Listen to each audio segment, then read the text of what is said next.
Asa. Game on Daily.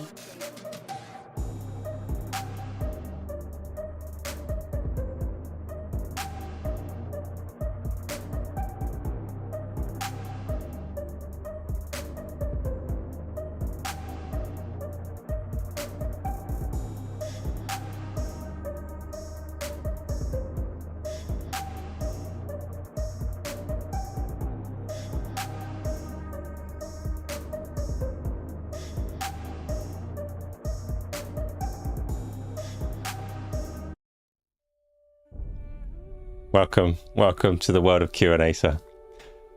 Good news, bad news. I've got good news and bad news. The bad news first. I didn't have time to stir the Baileys into my coffee.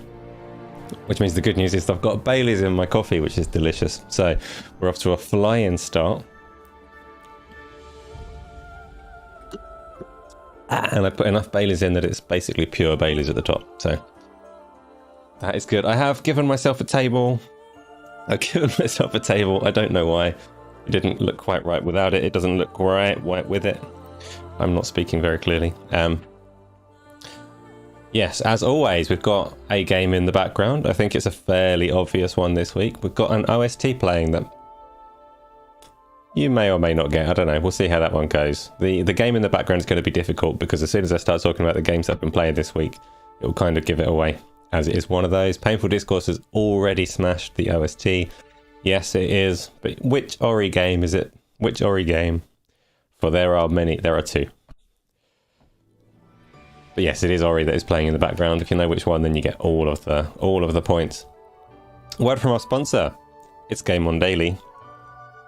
And you know it well by now because they've been sponsoring this show for 18 episodes. This is episode number 18, by the way.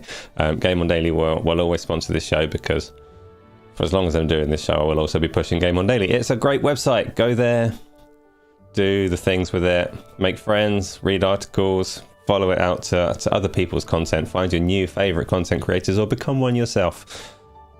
And that's a wonderful time. The General C, first question there. Any plans to have guests on Q&A, sir? I would potentially have guests on various shows, not necessarily on this one. This one has its own little format, and I'd have to think about how to pull people in. But Connor,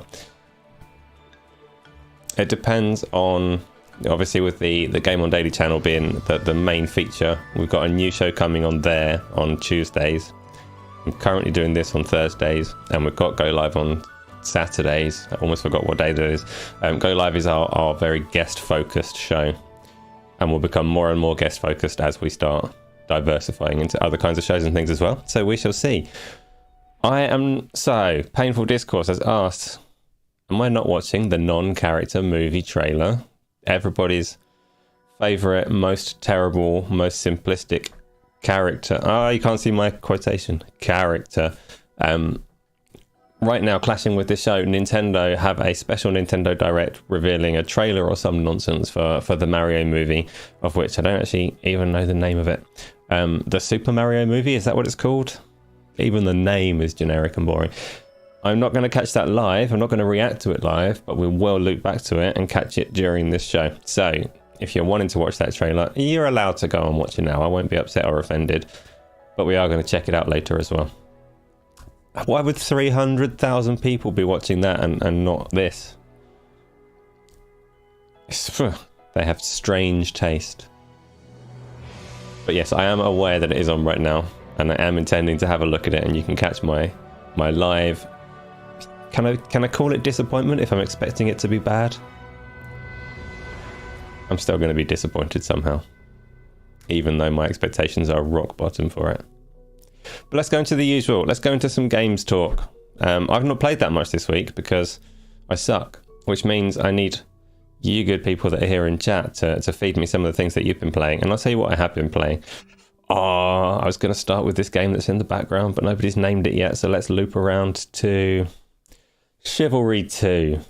And this one isn't even true. I haven't played Chivalry 2 this week, but I have played it.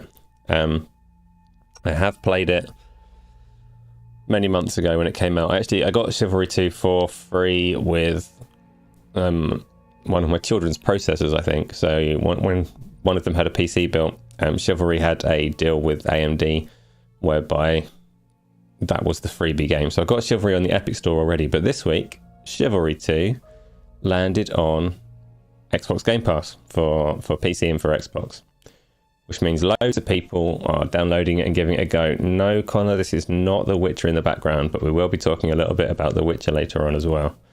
I'm surprised no one's got this. You're all so specific in your tastes. You are correct about Ori. It is the first one, of which I've completely forgotten the name. It is Ori, and there's no Will of the Wisps, the other Ori game. Literally only downloaded the OST today. I absolutely know what it's called. Ori and the one where the thing dies at the start, you know. It looks piratey. It's not a piratey game. It's not Bannerlord. It is a marquee title from this year. I'm guessing none of you. Yes, Blind Forest. Thank you, KY. This is Ori and the Blind Forest OST. Game in the background though is a marquee title from this year. No, Isla. You played the Nintendo Switch version, the hentai weird one,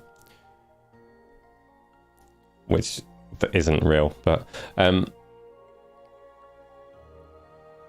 while you're looking into games, I'm going to carry on. Chivalry 2. So who's played Chivalry 2 either now on Game Pass or when it came out or at any point in time? Because Chivalry 2, if you haven't played it, you should go and download it. It's silly.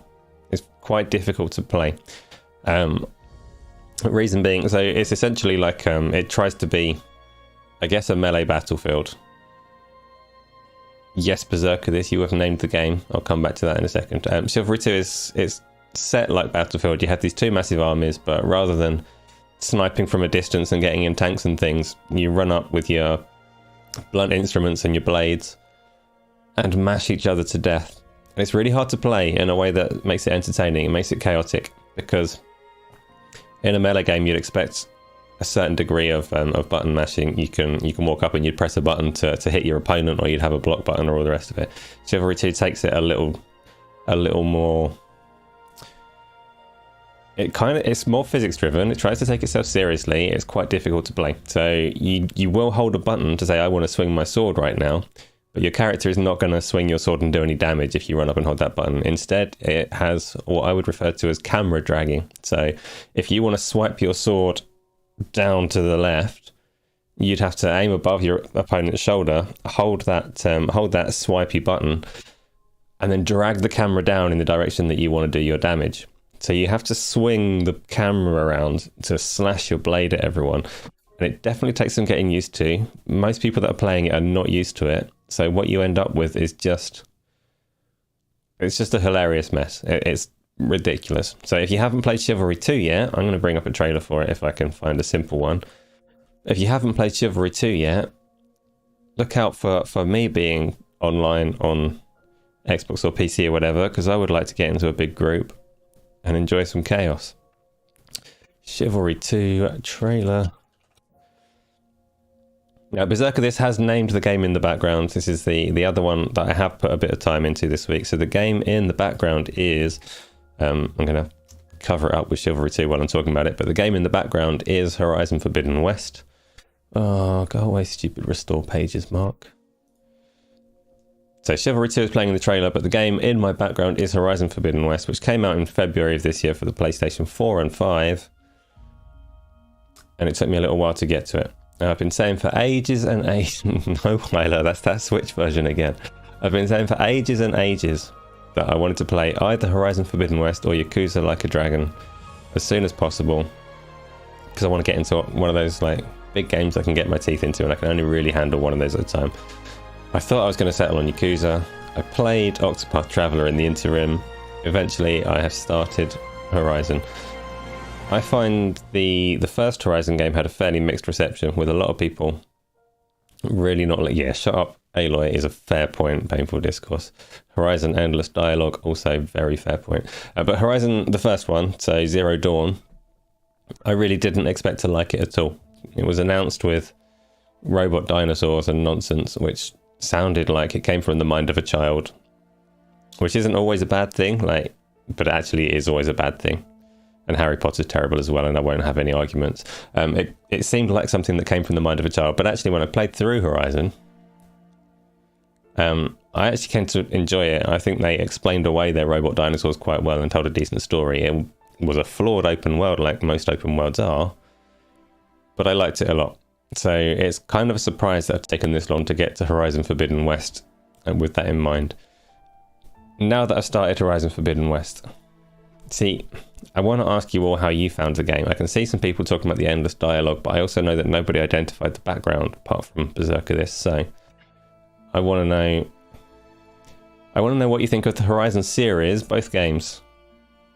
So if you enjoyed Horizon Forbidden West when it came out on PlayStation or PC, and if you've gone on to, I got the names wrong again, if you enjoyed Zero Dawn in the first place, and how you found Forbidden West. I'm not very far into Forbidden West. I'm in one of the opening areas still. I've not really cracked into the open world properly. And I kind of like it so far.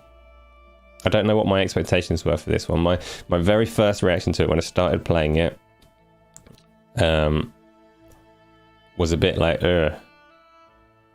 surprisingly, the tutorial, like the opening proper like hand-holding section of the game, lacks polish. It lacks polish in a way that you wouldn't expect from a PlayStation game, and I get that Horizon is open world, so it's always going to be less polished than like a Last of Us game that's much more confined in its scope. But the tutorial is confined, so I was really surprised when it says stealth towards this robot and stab it, and it makes you do stealth. I'm never doing it beyond this point, but it makes you do stealth in this tutorial. You sneak up to this robot and you hold its stealth kill button, and Aloy goes, "Hey-ya!" and spins around and then stabs the air about 3 foot away from it, and it dies. It's like,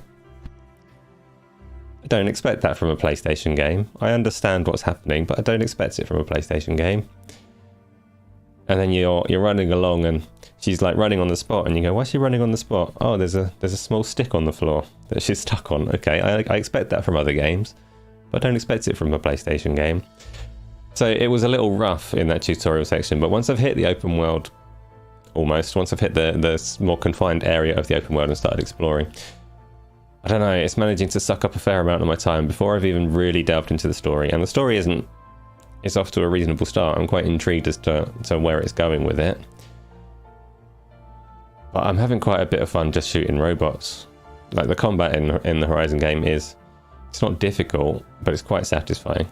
So I'm probably going to have to talk about Forbidden West for countless months, not literally months, but it will come up again on a few shows, so I won't go into any in-depth thoughts because I am going to play it more, which means I am going to talk about it in this segment of the show as we go. I'm going to catch some of these comments. So, Painful Discourse has absolutely called it Horizon shut up Aloy. KY has called it Horizon endless dialogue. It is a genuine problem with the game. Aloy talks too much. Absolutely. And some of the times you have a companion with you and Aloy's having a conversation with the companion in that way that lots of games do, where it's clearly for the player's benefit. Aloy and companion are kind of brainstorming the answer to any puzzles to guide the player through. But she also carries on when you don't have a companion, when you've decided to go off on your own. Aloy will just have these conversations by herself. And sometimes, particularly if you're going through the core story and not deviating off to the side quest, she'll literally just tell you what you need to do next to explore. It's really irritating. She's like, oh, looks like I need to go up to the left. Perhaps there is a ledge that I could hold on just there, and maybe if I held the left bumper, I could also climb over there. And it's like, shut up, Aloy. I'm not stupid. I can see, I can climb, I can jump. So Aloy is annoying. You're absolutely right about that. Berserker, this, you haven't played it. You haven't played it, but you're the one that identified the game. Good job. You only played Zero Dawn this year. You really liked it, but it doesn't make you want to run out, jump into the sequel right away. Did you finish Zero Dawn? And did you play it on the PlayStation or the PC? Because my other pet peeve with both Horizon games on the PlayStation... Oh no, I wish I hadn't talked about this. I don't know how to say the word. So they have a really heavy... Do I try and say it or do I gamble? Do I attempt pronunciation or do I deliberately be obtuse about it and get it wrong? I'm going to go with the deliberately obtuse. They vignette. They vignette terribly. Which is not how you say it. I'm aware that's not how you say it. But it's... I gamble on like vignette or something, but I don't know what the word is. I don't know what country it's from. I just know it's not vignette, but it's spelt Vignette. And it essentially tunnels, it blurs the corners of the screen. And I find it facetious. Like, vignette, yeah. I kind of vaguely gamble on it being like that. I have heard it said before, but vignette, in the absence of doubt, go phonetic. It's vignette or vignetti. So the vignetti is really annoying. And I'm the same with most visual effects. Depth of field can have its place, but often doesn't. Film grain is disgusting, but effects that are designed to tell me where I'm allowed to look or to blur things for me, I don't need those. If things are moving fast, my eyes will do the job of blurring it. Don't worry about that. Like, motion blur is taken care of. My eyes can't track things otherwise. It's going to be blurry if it's supposed to be blurry. But if I'm sitting in this pub here, and you might even see it on the screen, I don't know, it's downscaled quite a lot, so it might not be as blurry as it is in real life, plus I've put this fake table in the front of it. But every corner, if you want to look in the corner, it's just a blurry mess. Like, why? And if you play it on PC, you can say, I don't want that, it looks shit. But if you play it on PlayStation, you don't get that option. You have to have those blurred corners. And that's like such a simple thing that I hope they don't do ever again. Quite often on consoles, you can turn off film grain. I'm not a fan of film grain ever. But it won't let me turn off these blurry corners. That's minor though. That's minor. Your favourite segment is pronunciation bullying. Well, there will be no more of that because I know every other word. We've been through all the words that I don't entirely know. I'm sure they'll loop back around again anyway because I don't learn. Next week, when I talk about Horizon Forbidden West, we'll be talking about the Vignetti all over again. Connor, you played the first one, but you got bored of it and never beat it and didn't bother with Forbidden West. The story in Horizon Zero Dawn, and the reason that I ask if you played it through to the end is because it's quite a backloaded story. It gets good at the end. So I could understand why you wouldn't want to play the sequel if you hadn't played through the first one. But the first one kind of explains its robot dinosaurs and its reason for being right at the end. Goggleplay, you need an RTX 4090 to get that. To get what? Get rid of the blurring. PC version had an acceptable frame rate. Yeah, so while we're talking about Horizon, actually, you've probably all heard this week. I actually didn't list this as a topic. I completely forgot. There are strong rumours that Horizon Oh, God, how am I getting this wrong? They're two titles. Why can't they just name them 1 and 2 like a nice simple Overwatch does?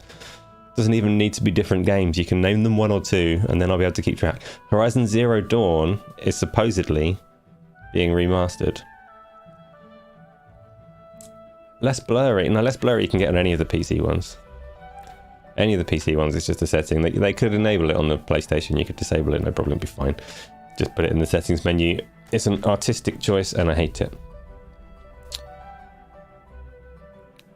And as for getting an RTX 4090, I would love to. I would love to. Support bar. Support bar. Anyway, I've forgotten what I was going to say. Yeah, so Horizon Zero Dawn, that's Horizon 1 for those not keeping up. I'm on live chat and I'm confusing myself. I was on top chat the first time you mentioned it. I've switched it over to live chat. I'm hopefully able to keep up with everything now. Painful Discourse says the narration in Horizon. Oh, so Aloy's talking through how to do everything. It's because of the art style. It's overflowing with colour and detail, so they have to guide you to important stuff. Not sure about that. Don't think it is particularly necessary. So every ledge is like fairly visually distinct and yellow anyway. The climbing has never been entirely freeform in the Horizon games, but I don't know. I think every PlayStation game is part of their signature that you have someone with you to guide you through it. Usually someone that's supposed to be vulnerable. So you've got in the first Last of Us, you had Ellie, and in God of War 2018, you had Atreus, and they're there for you to protect, but actually they're telling you where to go. It's kind of easier than waypoints and things like that, but you think that they have to. You think, to be fair, they've probably got a whole lot of data that says a whole lot of people get stuck. So I'm sure it's a data-driven change. They probably added whoever was first. Maybe it was Ellie, maybe it was adding Ghost in Destiny, or I don't know. Can't think of timelines when companions became a common factor. But someone, like somewhere along the line, someone had this really good idea that rather than popping up tutorial tips, giving you a character to talk you through the game and make you feel clever, is actually really solid as a gameplay mechanic. And I don't disagree, it is a good idea. It's just it's become such an obvious part of the formula that it's easy to recognise what's going on now. But the indisputable leader of the gang, he's the boss, he's a VIP, he's a championship, he's the most tip-top chat. I'm not sure what you've taken that from, so I probably shouldn't have read it, but I did. It's happened. It's happened. I read it out loud. Didn't make any sense to me. But that's Horizon. That's your challenge for the audience, to recognise what theme tune that is. Probably from a control group that included old age pensioners. How can we broaden our audience? Absolutely, yeah. Very likely there were control groups involved in that. But it has... I'm sure there is data there that says, oh, with these companions, people are actually getting through our games now, whereas they didn't used to. So let's do it again. And if it stops Aloy from talking to herself, then I'm all for it, because it's more annoying when she's just talking for the benefit of nobody but the player. Then it's weirdly jarring. Like, why are you saying these things? You're climbing a mountain by yourself. Who are you yelling at? But there we go. That's Horizon. The other one that I've played, also mentioned there, that I suspect some of you have played and might have some things to talk about. I'm going to answer that Goggle Poe before I move on to the next game. So Horizon being a pretty game, isn't it the same engine as Death Stranding? It is the Decima engine, so it's Guerrilla's own engine that they worked with Kojima Productions on Death Stranding as well. So they kind of licensed the engine out to them. Is Decima engine, yes. And it is a pretty engine, but it's very PlayStation 4 tailored, and the PlayStation 4 was always very good at doing grass and foliage. So you get an awful lot of that wherever you go. It's not that's not a massive criticism. It seems to be quite a nice engine. It's doing a job. I'm not sure. So Horizon Forbidden West hasn't massively blown me away on the stuff that it's doing technically. It comes across very much as a PlayStation 4 game with some nice touches. which is because it is a cross-gen game. So who knows what Decima will be able to do when they drop the previous generation.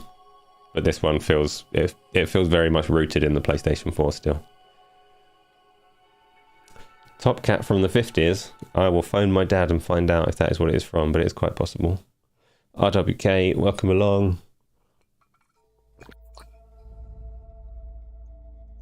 It is actually Top Cat, is it? That makes sense. That would have been my guess just on propensity to rhyme. But being the young whippersnapper that I am, I have never seen Top Cat. Of course. So, next game.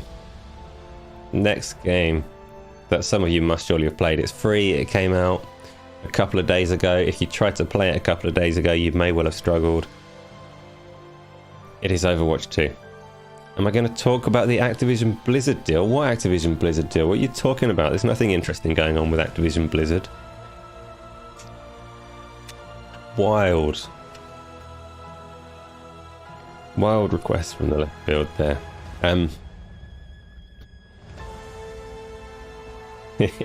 Please. Overwatch 2 or Overwatch 1, whichever way you look at it. Overwatch is the game that I was gonna...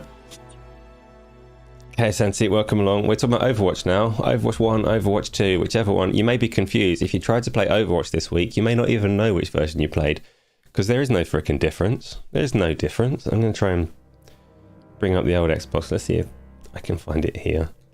One moment. That's not the Xbox. Have I got the Xbox plugged in? Why isn't my button working? Tragic news. I have minor difficulty. No, I don't. One of my buttons isn't working. That's very sad. So here's an Xbox. We're going to go on to Overwatch. Look at my nice football background thing. Right, here comes Overwatch. It says it's Overwatch 2. This is like the only way that you can tell that it's Overwatch 2. What are you doing, capture card? Popping into HDR. I want to know, so Tony Okami is the regular person that comes and talks to us that plays a lot of Overwatch. He plays top 500 ranked games and has been doing so for years. He's currently on holiday in South Korea and then Japan. I'm not sure where he is at this moment in time. He's going from one to the other and having a good time, but it means that he's not here to tell me what's going on with Overwatch, if it's good, if it's bad, if it really is exactly the same as the previous one. I played Overwatch a little bit. 900 players ahead of you. That's less than 50,000, like it was saying in those opening days. I'm going to leave that there logging on. Not actually going to play it, don't worry. So a couple of times over the last few weeks, I've remarked on the lack of hype around Overwatch 2, considering just how big Overwatch was as a launch and as a game on the competitive scene. Overwatch is not a small IP, but Overwatch 2 coming out, nobody was talking about it. And again, I'm conscious that I see a very small sample of the world.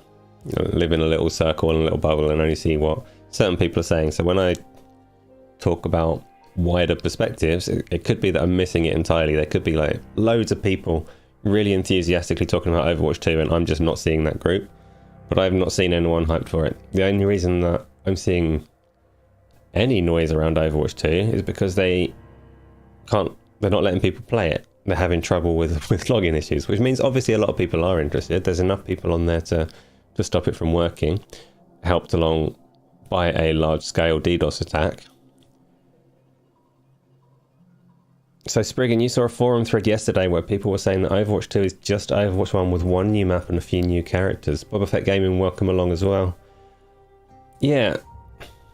I mean, have we got any Overwatch players, past or present, new or old, Overwatch 1 or Overwatch 2, or... It's the most bizarre sequel situation I've ever come across.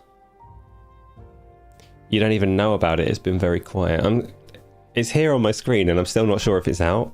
Like, is this actually Overwatch 2? When you go onto it, which I would show you right now if it would let me, but it's not going to. When you go onto it, it looks and feels exactly like Overwatch 1. to the extent that if you go into the like, not tutorial, but the free practice thing to see what the characters are like, it's the same area as it was in Overwatch 1. All of the maps are the same as in Overwatch 1. I'm told that they've taken it down from 6 players to 5 players in the competitive scene, but I didn't even play enough to remember it being 6 people, so that's barely relevant to me. All the characters are the same, but it's the same as Overwatch 1, even as far as it retains your stats from Overwatch 1. So if Overwatch 2 were to actually log in, and it doesn't look like it's going to, because these 900 players in front of me, they're not moving. Move, damn it! Temporary traffic lights, I reckon. Always with the roadworks, they're just not going anywhere. It's not going to let me on to have a look, but it literally retains your stats. I go into Overwatch 2 and it says, hey, you've played this game for 19 hours. I'm like, what? No, I haven't. It's just come out. How have I played it for 19 hours? But apparently I have, because it is the same game. And I don't understand. Yes, there's been lots of controversy as well around the need to link a phone number to it. So you need not just two-factor authentication, but you need phone number-based authentication, which I understand why they're doing it, and I understand people's resistance, why people aren't happy about it. Gogglepost played a few matches. It didn't age well. You haven't played it since like 2016. See, I thought maybe it would age well. Overwatch always had like this art style and gameplay style that was made to be kind of timeless, so technology advancing around Overwatch shouldn't do too much harm. It should still hold up reasonably well, but it is the same game over again as far as I can tell. You played a few games, you never played Overwatch. The gameplay is slower than you expected. Yeah, it is. So the reason that I never got into Overwatch, I like a lot of the gameplay. It plays reasonably well. The pacing is fine for me, but it is very much built around the use of skills. And you have to know the audio cues to do well at it, really. So you can get good at playing it as a shooting game, being accurate, being fast, being positionally aware. Those are all useful things. But you need to know that when you hear the voice line like, death from above, then you need to go and hide. And that's an obvious one because it says death from above. But that's a particular character is executing their ultimate and spraying the battlefield with missiles. You need to know all 30 characters, like voice cues, and what it means you need to do to counter it if you want to be good at that game. Which might not sound like a whole lot to learn, but for me, it's too much to learn. I can't bother with that. You're not sure what the details were, but some people said they had a certain type of phone and they couldn't... Yeah, so if you have a prepaid, so if you're not on a contracted phone number, I don't even know how they managed to stop that from working, but apparently prepaid numbers don't work either. You bet that our police are making deals with Blizzard, so they fine and arrest people for offensive speech. I actually don't think that they will. I think Activision Blizzard will handle these phone numbers entirely properly, because if they didn't, they'd be in a world of hurt. So particularly like the European Union are very aggressive with the way that they find people for misusing data. So everything that Activision Blizzard are saying they do with the phone numbers, if they are going beyond that and actually using them for anything else, it would cost them so much. They'd get caught and it would cost them so much.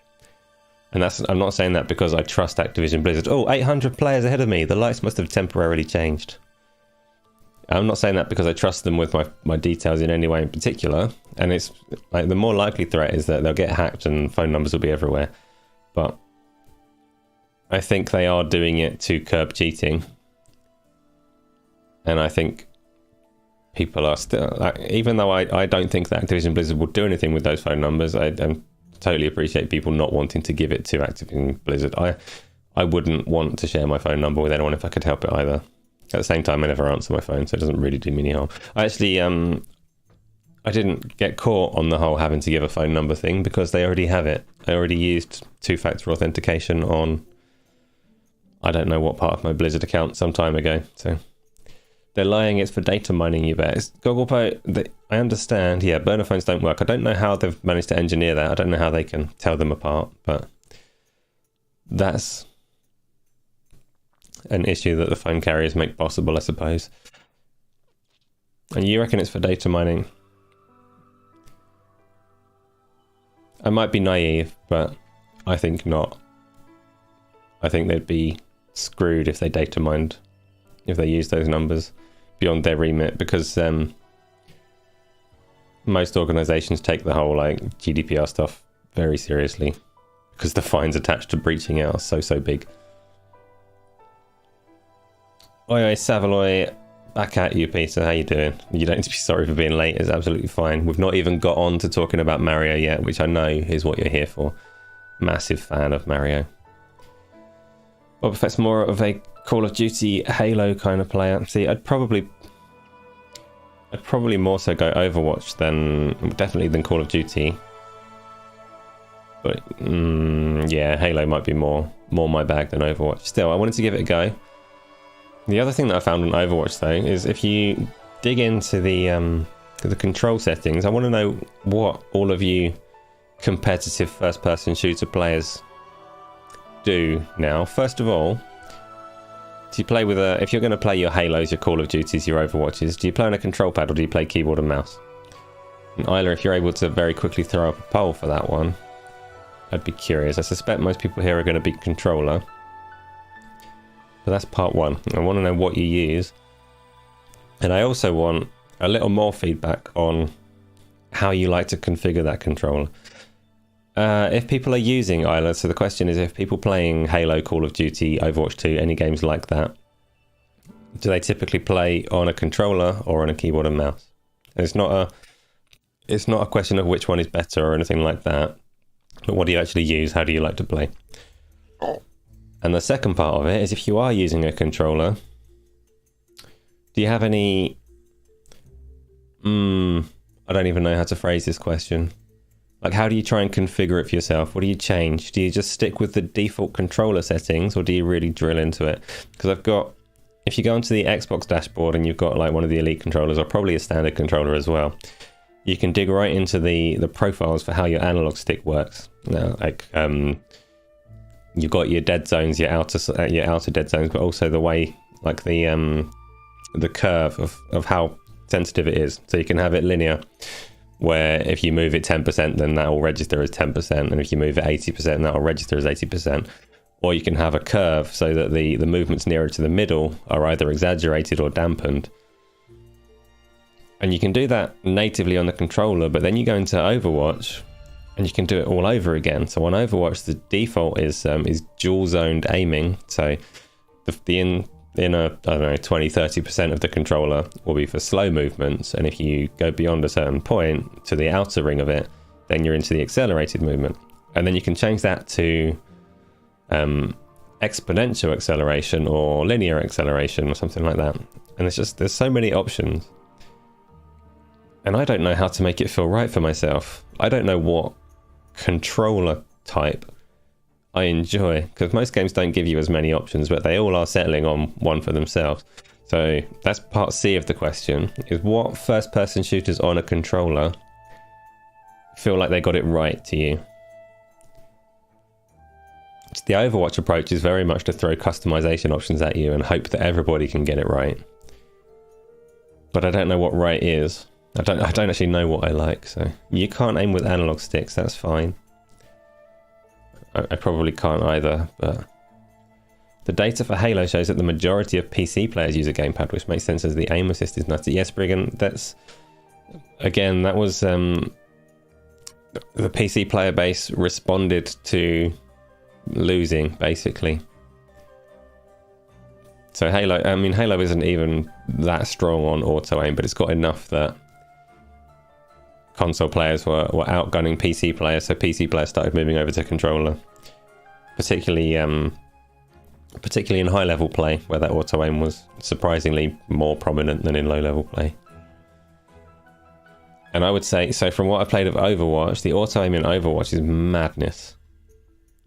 So Boba Fett, you go for sensitivity up, aim down, sight speed usually dropped a bit for accuracy, dead zones and such you have tweaked.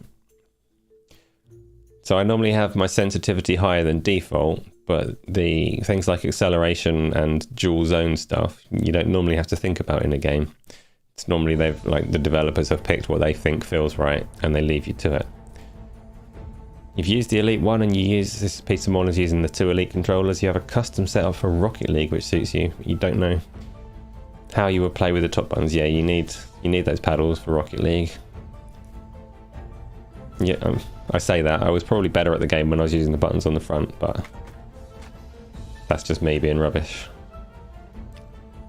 Halo, Destiny, Call of Duty all got the controls right. So Halo and Destiny definitely have some commonality. Call of Duty I wouldn't say feels much like Halo, but maybe it does. I don't play enough Call of Duty to know because it's not my kind of game.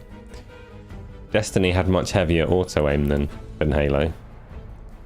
Overwatch is auto aim though. This is the reason that I was logging onto Overwatch. I wanted to show you the auto aim on the controller because it's really sticky. Titanfall was good on the controller, yeah.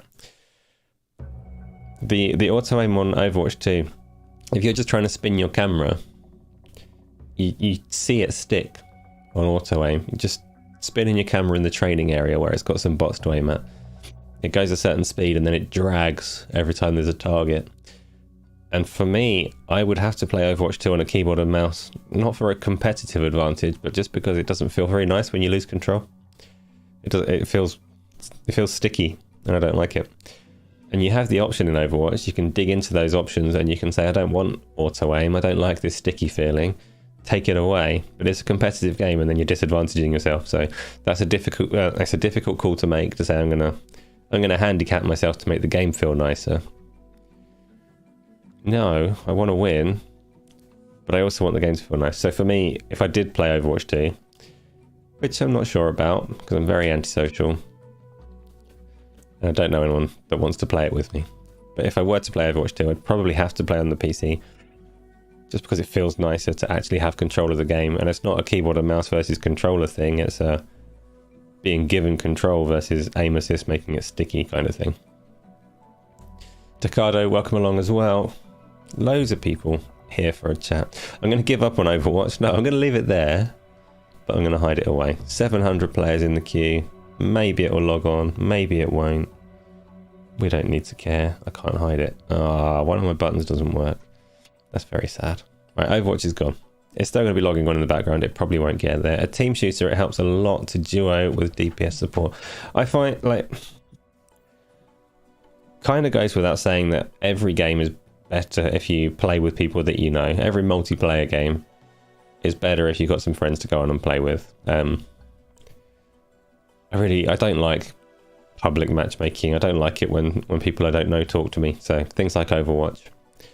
And this isn't a thing that has always been true. When I was when I was under 18, I'm going to say, I'd play loads of games and I would always hit like public chats and things, talking to everyone and making a name for myself, being noisy. But somewhere along the line, I just decided I hate everyone. So I don't know. I don't like playing with other people anymore. I'd play with people that I know, with people that I've spoken to. I'd play with any of you. That would be a whole different question. But public matchmaking queues, struggle. No, thank you. What about you? Do you jump into the old online multiplayer and play with strangers, or do you strictly play with friends, or do you avoid multiplayer altogether? They think we're fucking whales. Who thinks you're a whale? Are we talking Overwatch 2 still? Because that's an interesting point that I haven't verified this. But I read that being the same game, being that Overwatch 2 is Overwatch 1, they've taken the cosmetics that had already been made, cosmetics that you could buy in Overwatch 1, you can still buy them in Overwatch 2, but they cost twice as much. As part of the glorious move to the free-to-play model. They kept the same cosmetics that were already made, and if you'd already bought them, you can still use them. But if you want to buy them now, they cost twice as much. Again, I haven't verified that for myself, but free to play, huh? And I don't even mind. That's less gross than charging it in the paid model. After Diablo Immortal, what people said and what people paid were very different. I never touched Diablo Immortal. Right, Spriggan's got a longer comment. Mouse and keyboard is just better for first-person shooter though. So as soon as it's a first-person shooter, you're yeah. As soon as it's a first-person shooter you're playing as gamepad assist, you drop its multiplayer and find something else. So for now, you resign to Counter-Strike, Ghost Siege, and Hell Let Loose. It is a difficult one. The you're absolutely right. Keyboard and mouse, and it's kind of funny because like these controllers are designed for first-person shooters, and they don't come close to a mouse for playing a first-person shooter. They obviously have their advantages in terms of comfort and accessibility and all the rest of it, but for pure precision, speed aiming, they don't come anywhere close to a mouse. But in this day and age, everything is crossplay, and the answer to that is always going to be auto aim to compensate and matchmake. The first one to do it was, well, the first one to do it in earnest was Shadowrun on Xbox 360. It must have been. That was crossplay with PC and had really heavy auto aim and upset all the PC players because the console players could compete. And it is a difficult one for me because I get that controllers need auto aim to compete with keyboard and mouse players, but it is also detrimental to the controller players for me, because that controller game doesn't feel as good as it would with less auto aim. Shadowrun was quite fun, yeah. For those that don't know, it was you might know the Shadowrun universe because there are some RPGs in that universe at the moment that came onto Game Pass a couple of months ago, but kicking around and have been for a while.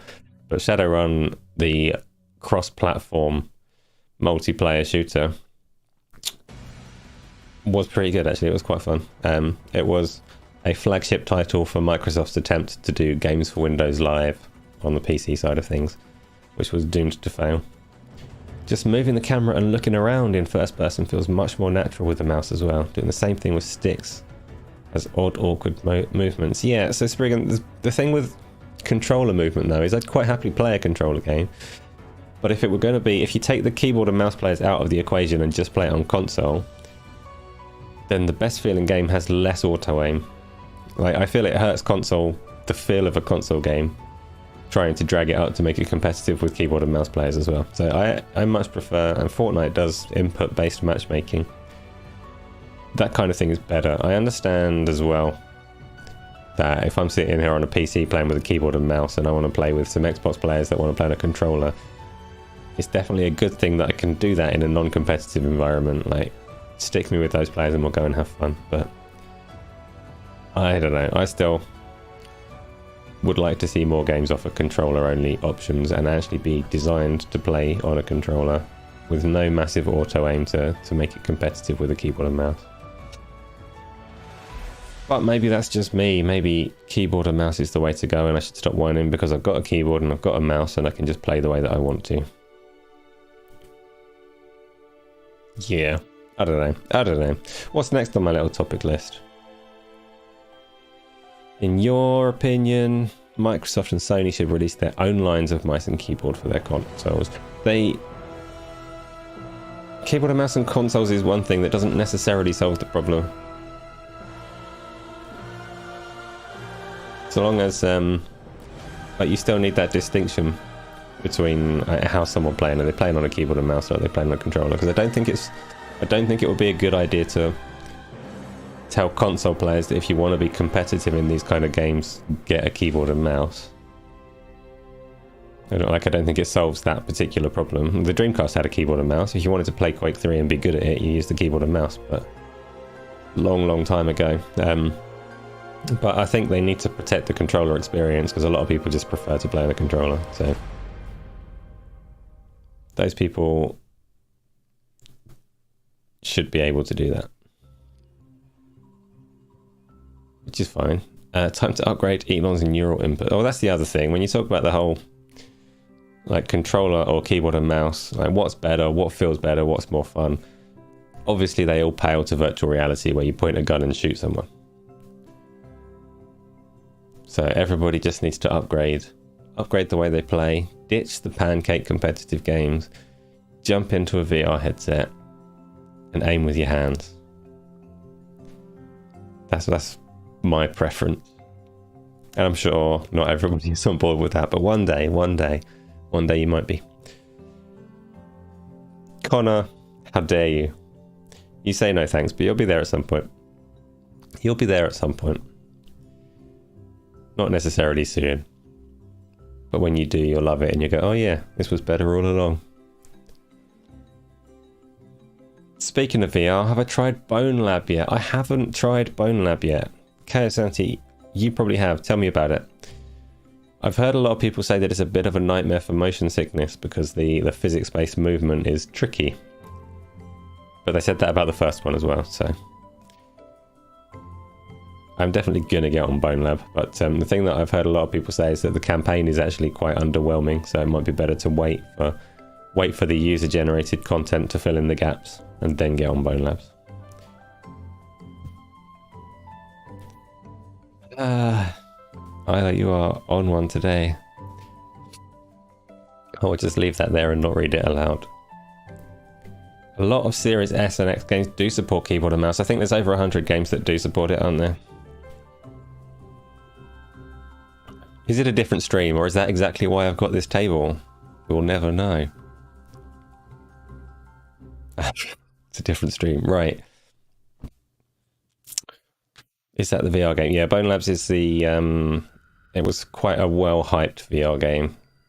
There aren't many games that come out to VR. The content release pipeline for virtual reality is pretty slim and will probably stay that way until PlayStation VR 2 comes around. Is the table from Skyrim? No, the table is also from Horizon.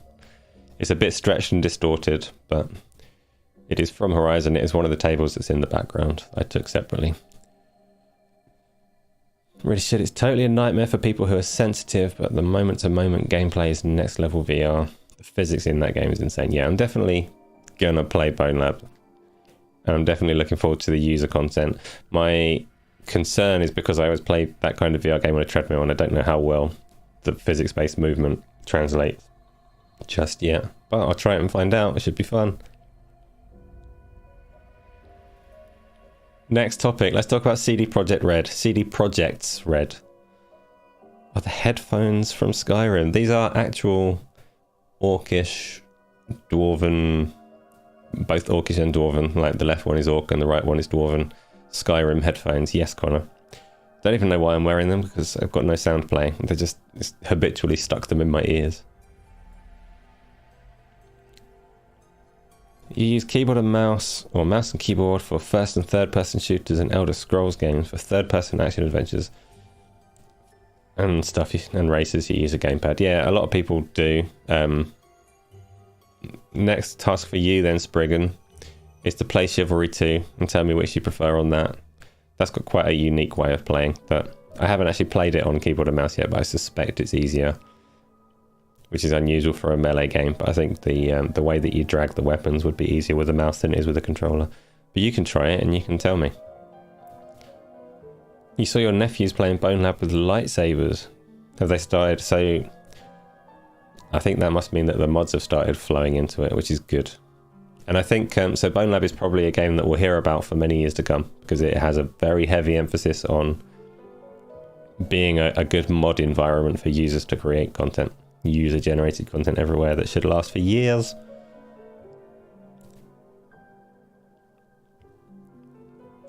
You think it was modded and it was on Steam? Yeah.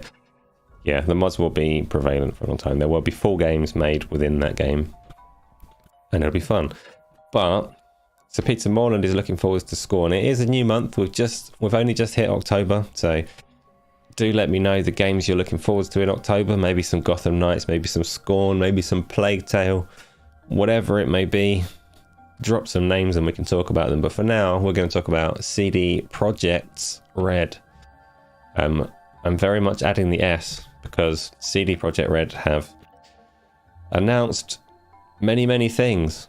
Many things. Is GN this month? Oh, what's GN? GN. Gotham Knights. Gotham Knights is this month. The source is a YouTube podcast by a US porn star. That isn't Gaz, because he's not from the US. That's good to know. It's probably where he got the name from. Oh, was Gotham Knights this month or was it December? I'm confused now. I don't know when it is. I had it as this month in my head, but that could be completely wrong. I could look it up, but I can't be bothered because somebody will do it for me. 21st of this month. I know they changed it by a few days, but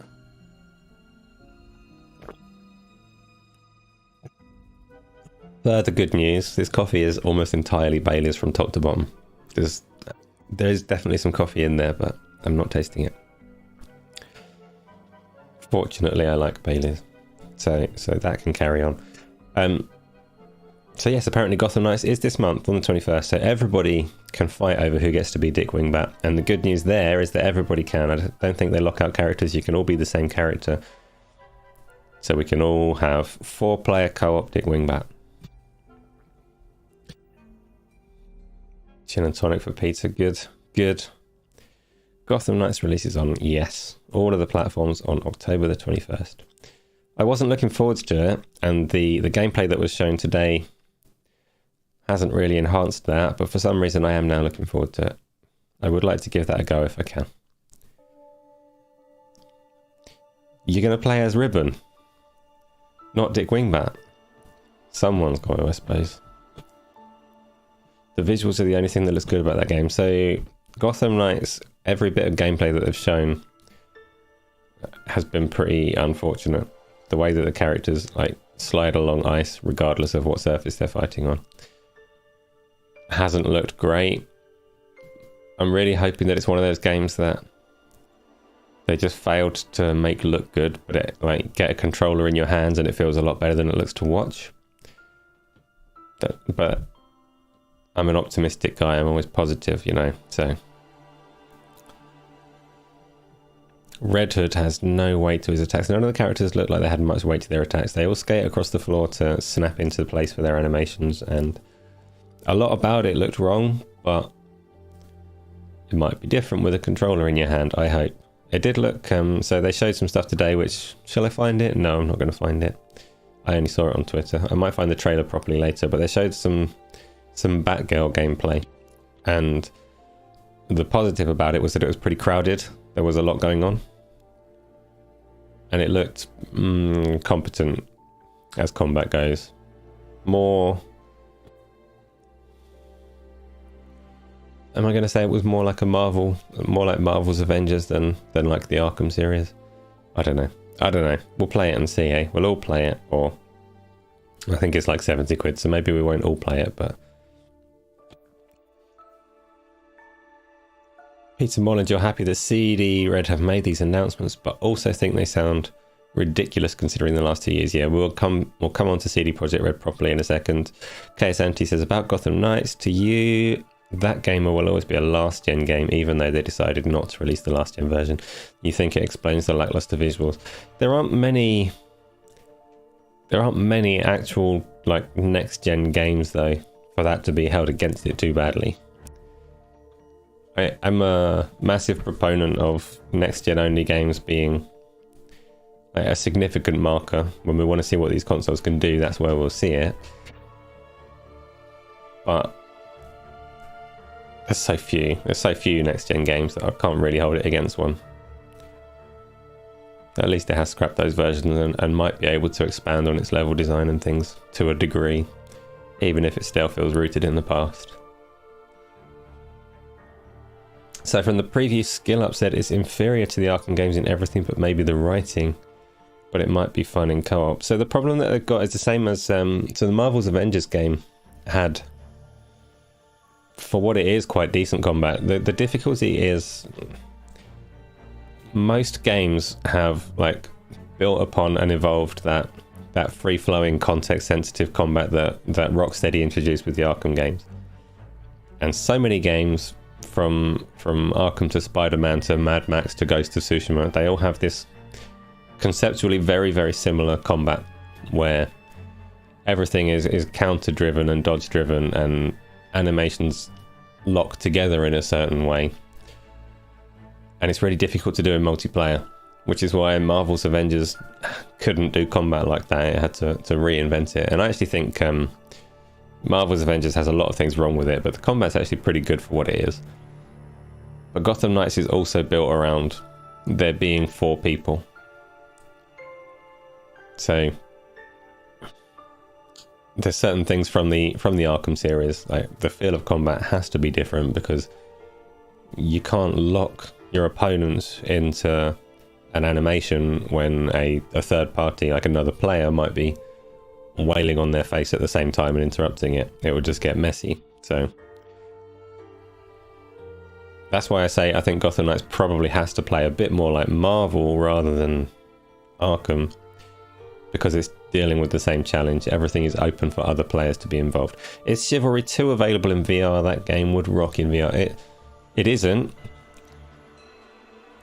but Blade and Sorcery is. Blade and Sorcery is better. Chivalry 2, so if you were to mod Chivalry 2, so like take it from Pancake to VR through an injector or some kind of mod, it wouldn't work very nicely. Because you'd either be way too powerful using your actual hands, or you'd be way too motion sick from using the camera drag that it's got. But Blade and Sorcery is the best melee combat you can get in VR at the moment. There are other games that are good, but Blade and Sorcery is just hilarious fun. If they ever manage to get a system like that working in multiplayer, which won't be easy at all, but if they ever manage to get something even remotely close to that in VR and stick a Chivalry 2 layer over the top of it, I'll die of laughter and stabs. Animations lack impact, and UMFP and enemies are sponge. What's UMFP? And yeah, bullet sponges as bosses and things are always unfortunate. It is difficult to do compelling like boss encounters in any game like that. It was a big problem in the Division games, the Tom Clancy ones, where it's like the boss battle is just going to be a person wearing lots of baking trays, and for some reason they take 8,000 bullets to kill. Bullet sponges are a difficult design challenge, I suppose. You need a nice sci-fi or fantasy setting really to do compelling bosses. If you go more grounded, then it's quite hard. And I don't really know what the answer is. Oh, the oomph was the sound effect. I should just read things as they come, but back to the Vignetti all over again. Pronunciation issues. You thought Fallout 4 was decent in VR. You played that for about an hour. But yeah, glasses say sucks in VR overall. Well, Goggle Pie, for you, the good news is I think glasses use is about to improve a lot on VR. Now that... Can you believe they've called them Pancake lenses just to confuse me? VR headsets that are coming use much smaller lenses, which potentially mean much more space for glasses within. But they are calling them Pancake lenses, so when I talk about Pancake games now, it's just going to confuse the terminology. But I'm going to win. I'm going to keep calling Pancake games until they rename the lenses in these headsets. Fallout 4 is, as a VR game, almost there, but not as good and not as well modded as Skyrim. If the PlayStation VR 2 was PC compatible, then you'd get it. I'm sure the homebrew community will make something happen, but I'm not sure Sony have much appetite to, which is a shame. Is a shame. Do you have a PlayStation 5 though? The PlayStation 5 VR I think can potentially be very good. Back to CD Projekt Red. CD Projekt Red. So, CD Projekt Red have announced.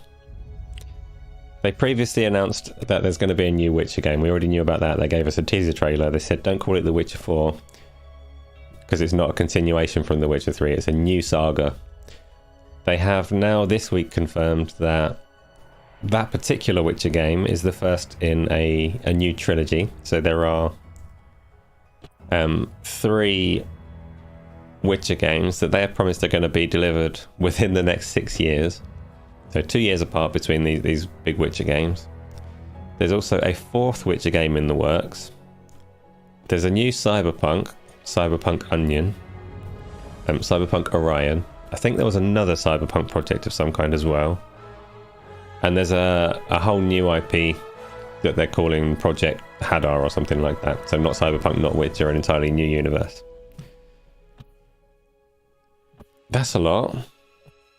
And I have to say, if I was, if anybody had said to me after the launch of Cyberpunk that came out in the big cluster of a mess that it was, if anybody had said, how do you fix CD Projekt Red? What should they do next? I would have said the best thing that they could do is make as many games as possible with really, really overly aggressive timelines and hope for the best, because it's not going to go wrong again, right? So that's what they're doing. As many games as possible. So many games. Anybody that was thinking that Cyberpunk may have damaged their ability to function as a studio, may have like caused some talent to leave or dried up the investment into that studio in general. No, they got loads of money. Of the games that they announced, a few of them they are working with partner studios, but they are definitely pushing pretty aggressive growth and massively aggressive development schedules. Have we got any Witcher fans? And which Witcher games have you played? Where did you start? So I played... Did I play Witcher 2 before Witcher 1? No, I think I started from Witcher 1, but I may... At what point in time did I do it? Witcher 1 had been out for a little while and had its extended edition, so CD Projekt Red built their reputation by being good people in the PC space, and they made the Witcher game, and then a bit later, like a year later maybe, they released the extended or enhanced edition that had some extra content and stuff like that.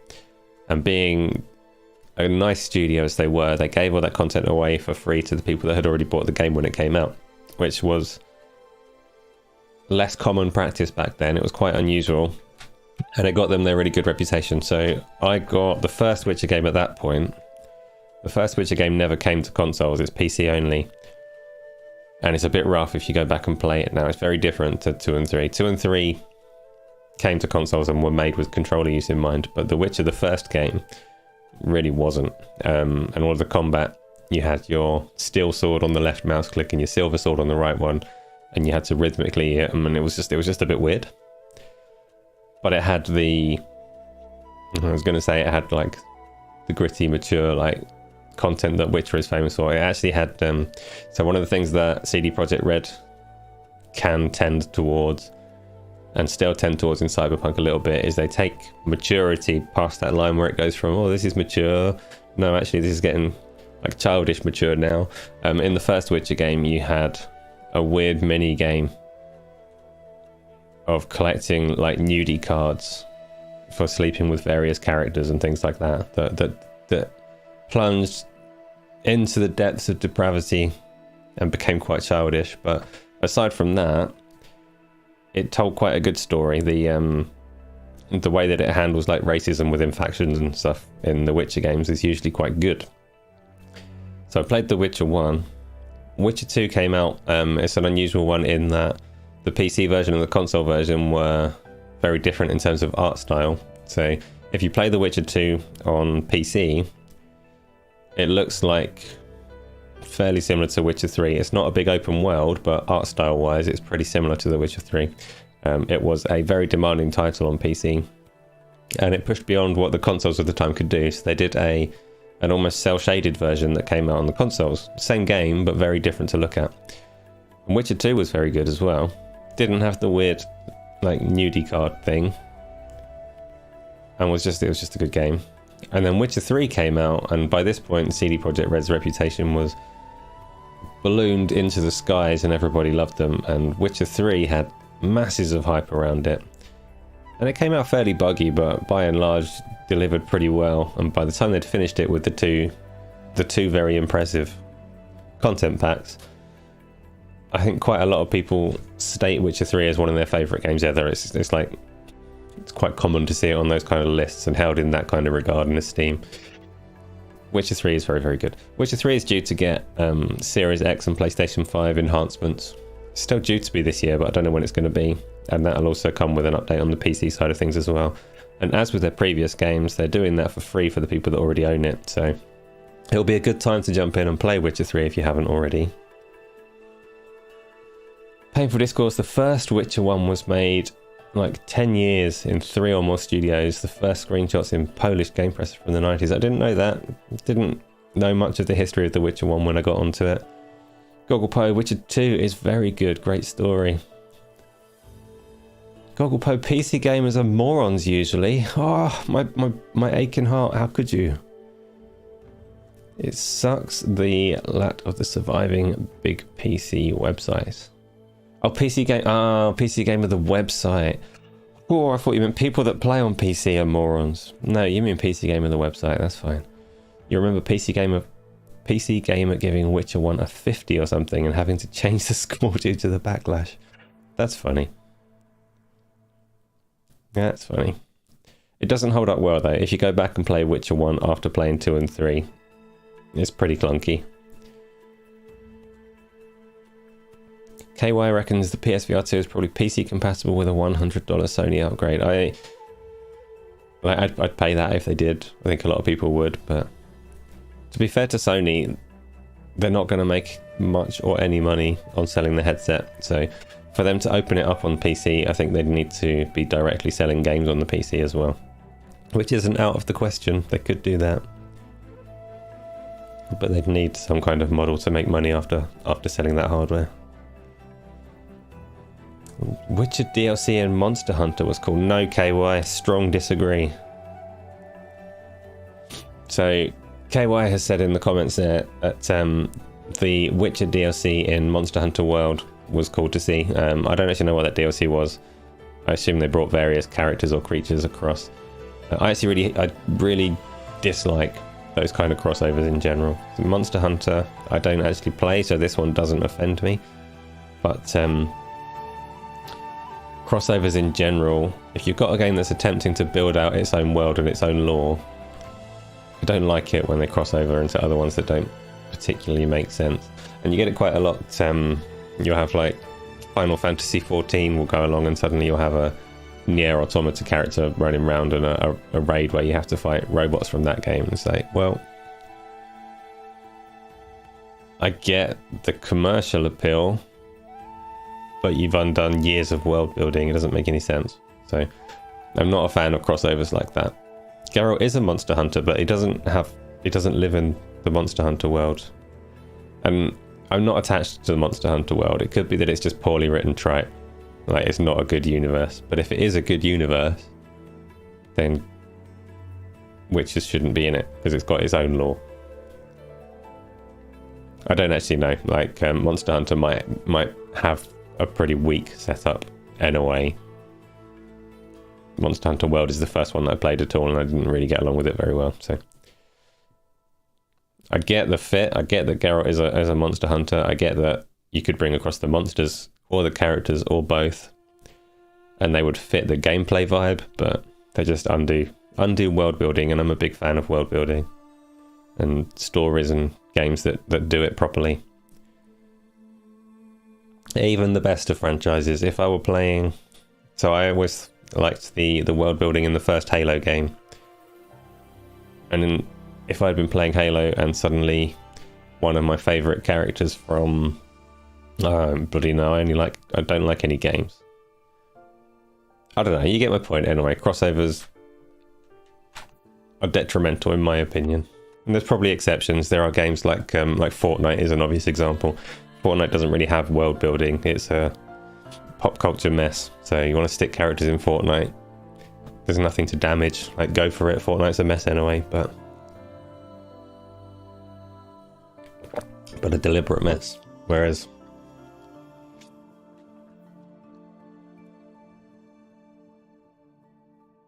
many things, yeah. But yeah, many things coming from CD Projekt Red was the topic that I wanted to touch on. The 4 Witcher games, they mentioned 3 of them are definitely not a continuation of the 3 that we've had. So new saga, new characters, don't know what point in time, don't know what's going to happen, but they are very aggressively pushing a lot of games. Imagine playing Marcus Phoenix in Halo. That would undo 2. Wow. I'm going to say, so KY, imagine playing Marcus Phoenix in Halo when those games were in their prime and all of the lore made sense. Yeah.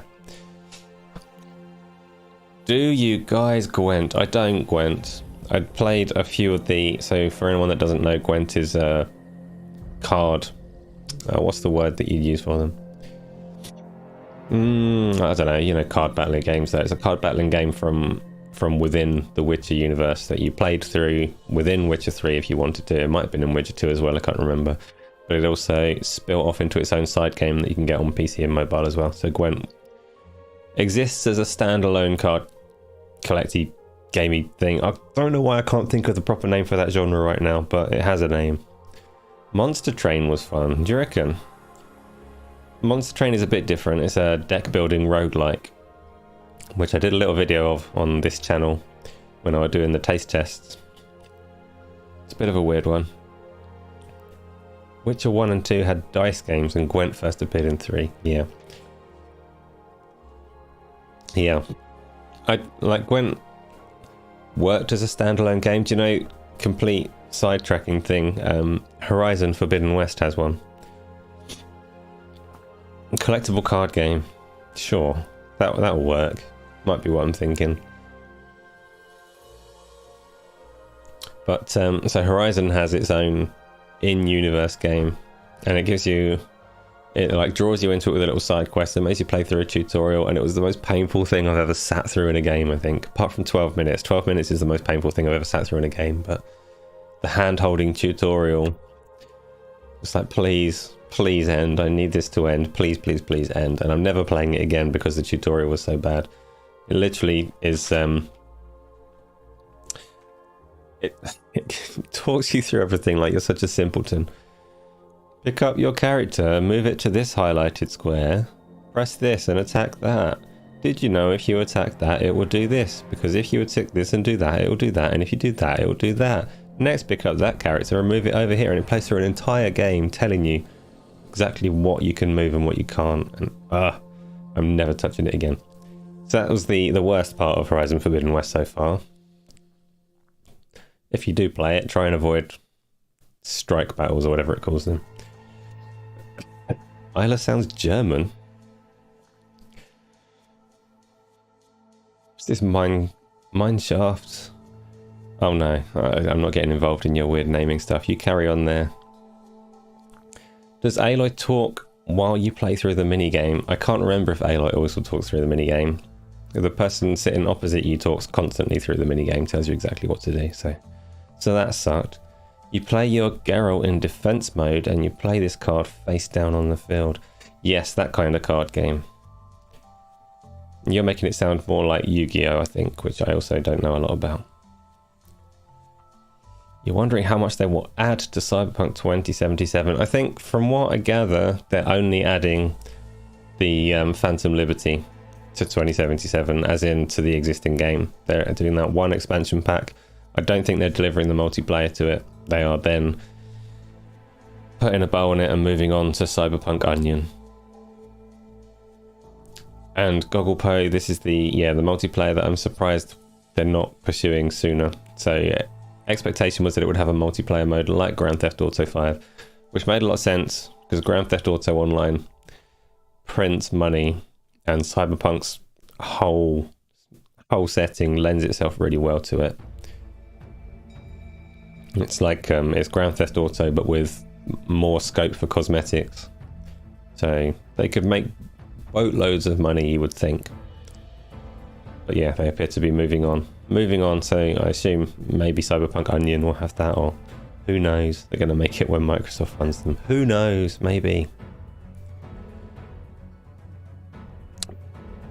Delay probably due to scrambling to fix Cyberpunk. Yeah, I'm sure the disastrous state that Cyberpunk launched in is the reason that we haven't seen the multiplayer yet. But I'm surprised that they're taking on like 20 other projects ahead of delivering that multiplayer, which if they did manage to get it right would probably sustain them for a long time to come. Shall we have a look at Mario? That's what everyone's here for. You all just came to the wrong channel. You wanted to watch Mario. In fact, I bet Peter Morland, you came late. That's because you went to watch the Mario movie thing, didn't you? I'm on to you. Love your Mario movie. The Super Mario Brothers movie it's called. I'm just digging through trying to get it to play. And it refuses. Come on, Nintendo, show me Mario. Here he is. It's Mario without them start. Oh no, he's gone. Hold on. It's here somewhere. Okay, let's get some volume. Spoilers for the trailer, it's going to be terrible. No, volume. I can't hear it. You might be able to. Come on.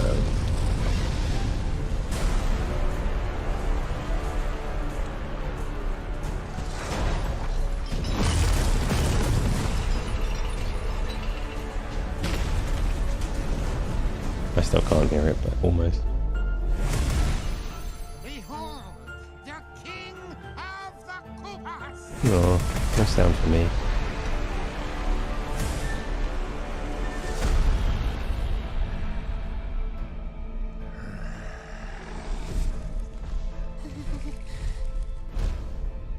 Open the gates!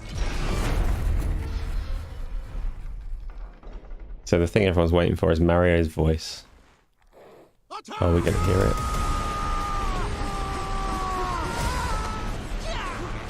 These penguins, every single one of them is a better character than Mario. That is but a taste of our fury. Do you yield? I do not.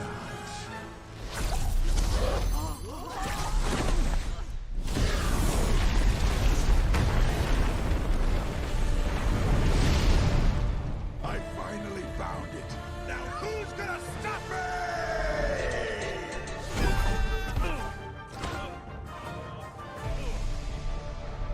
This is lame. I hate this so much. Wait.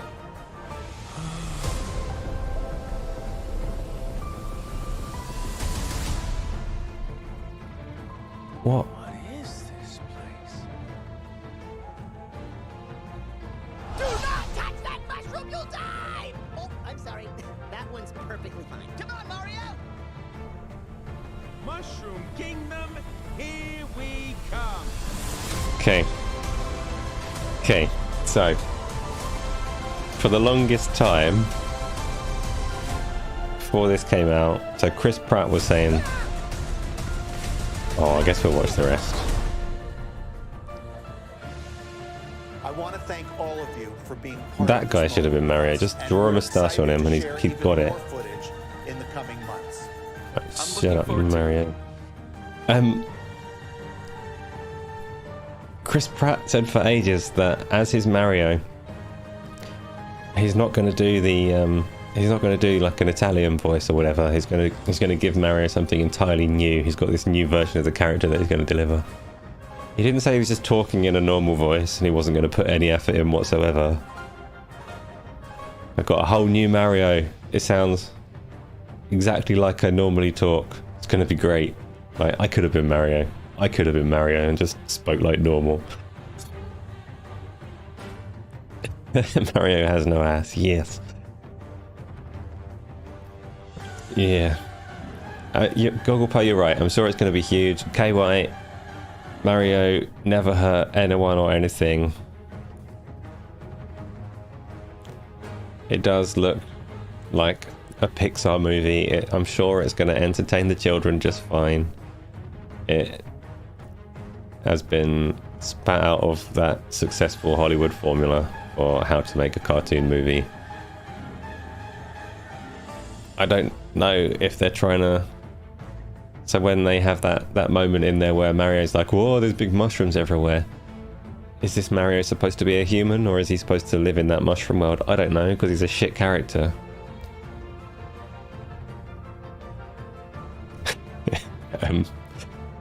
Yeah. There we go. Penguins throwing snowballs, very entertaining. I'm sure the film will be better than the games, but it will not redeem Mario as a character. You thought Sonic wouldn't be good, and that movie did super good. This is true. But Sonic was always like more of a character than Mario. There's more to him. Terrible games, mostly. Detective Pikachu is best. I have not seen that, so you can just have that point as your own. Sonic 2 wasn't good. I didn't think Knuckles was very good. It just sounded like Idris. Just like Mario sounds like Chris Pratt. Like, you're not even trying. That's just your voice.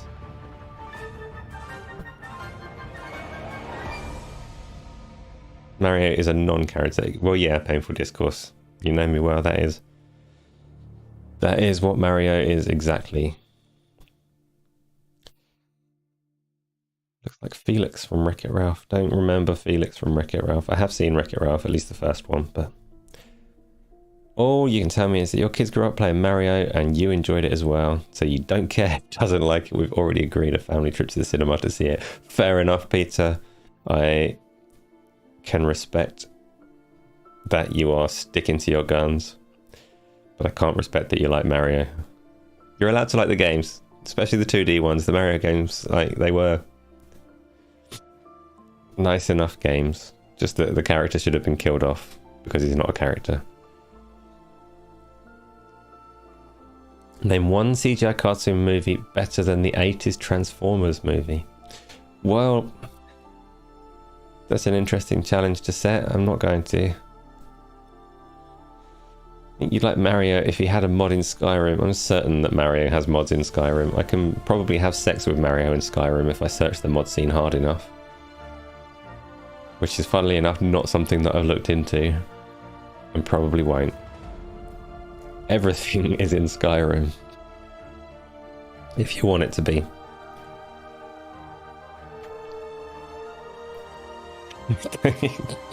Don't clip that. It's fine. What's next? That's Mario. Peter Morland, you can quote me on it under very specific circumstances. Let's talk about EA. Have we got any Need for Speed players? Need for Speed has a difficult position in the market that it needs to carve out for itself. Every game has a difficult position in the market because every game is going to be an arcade game that's compared against Forza Horizon, or it's going to be a serious sim game that's compared against Motorsport and Gran Turismo. So it's pretty difficult for racing games to carve out their own niche. Need for Speed Unbound is making clear efforts for it. Let's have a little look. I've not actually watched this trailer. I've seen the imagery. I'm sure a lot of you have as well. You often feel like you should play the latest one. So I've played, I don't even know which Need for Speed games I've played, but the ones that I did touch, I think it was quite a good series once upon a time. And then I played one of the ones where the cars felt more like boats. Like, it wasn't very good. Need for Speed Heat official reveal trailer. No. Why is the Need for Speed channel giving me the wrong trailer? Here it is. Right, Need for Speed coming up. Should we do big or small? Done it wrong in a way. Wait. Need for Speed Unbound. Let's go big.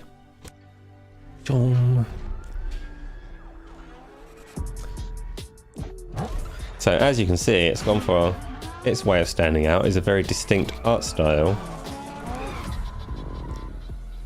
I don't know if it applies to the whole game or just... It's weird because elements of the background look like they're still shooting for realism.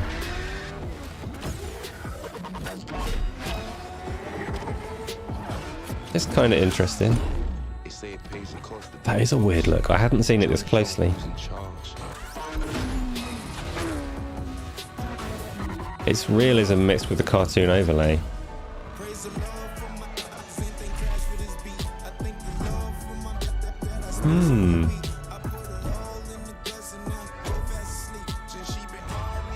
You think you played Burnout? Yeah, so Burnout is not the same, but it's one of the group.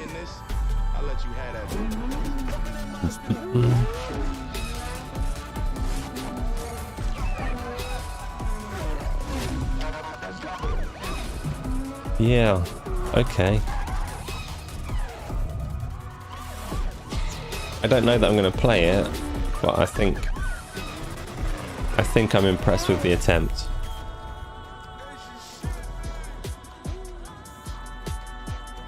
And that's coming quite soon, December 2nd. What do we think of Need for Speed Unbound? No, wrong thing. Go away, trailer. It looks like a Midnight Club game. It does have that kind of vibe, yeah. Calling a trailer, it's going to get tired in the whole game. It's hard to tell just how much the weird cartoony bits will show in the game, but it could be that, yeah, they're really over the top and annoying.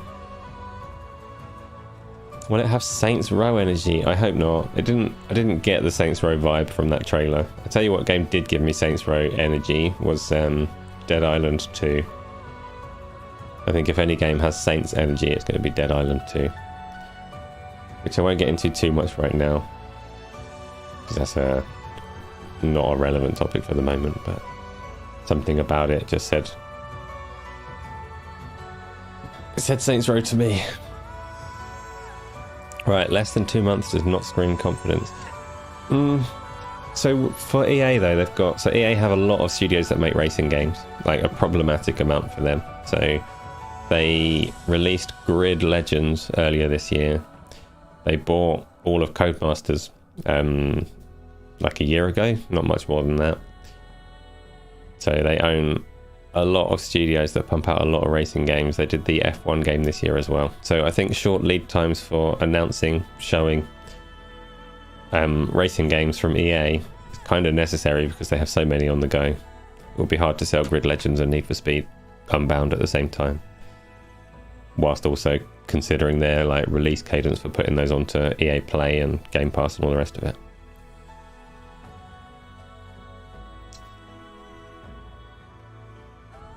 The new Saints Row energy as a bad thing. Yes, painful discourse. So when I talk about Dead Island 2 having Saints Row energy, I did mean that as a negative, like that's a bad thing. I hope that it doesn't turn out. There is a Test Drive Unlimited being made as well. I'm not sure who owns that. Once upon a time Atari had Test Drive, and then don't know where it went. So yes, Test Drive Unlimited is being made as well. Ubisoft still have the Crew 2 that they support that had a relatively recent Series X and PlayStation 5 update, so I wouldn't be surprised if they're also doing a Crew 3, despite the fact that, I don't know, there doesn't seem to be a huge space for those games. But Pizza, when you say the latest one, you mean the latest one at any given time. Sometimes it seems they release a new one every 3 weeks. Yeah, Need for Speed is a well-storied series. There are many of them. I don't know when the last one was. They're obviously taking it in quite a different direction this time. A new Driver game could be good. I remember Driver, yeah. But that was separated self-play, letting you get out the car and Grand Theft Auto it, right? So...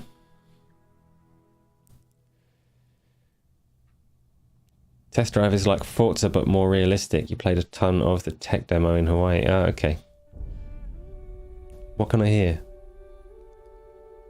Oh, weird. I've just heard the Ori OST for the first time. It must have looped back to the beginning or something. For the love of God, change country in Crew 2 games and the same map. Yeah, the Crew's a really weird one.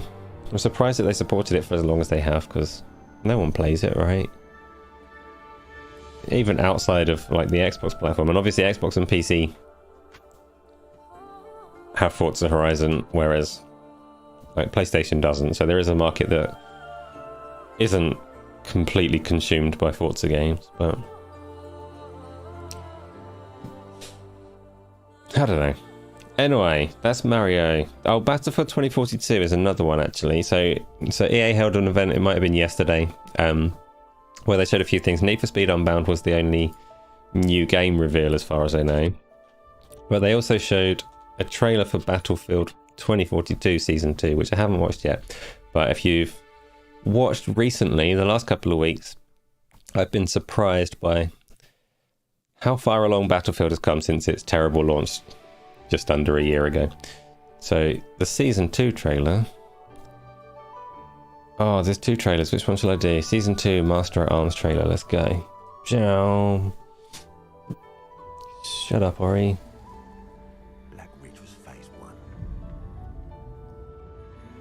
I said shut up, Ori. Something big. You want him? Play your cards right. So this is supposed to be a gameplay trailer, so hopefully it will show me something exciting.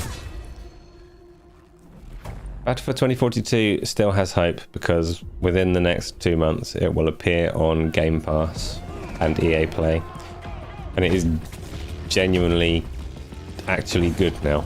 It's not the buggy mess that it was at launch. People will still have issues with things that they don't like the class-based stuff in there, which may or may not be taken out. But it is an impressive game now that works properly.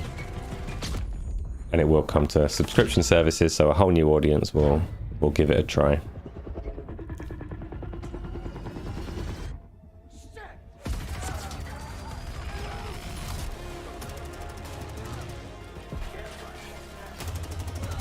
This trailer that we're watching right now, so this is not new, this is already in the game.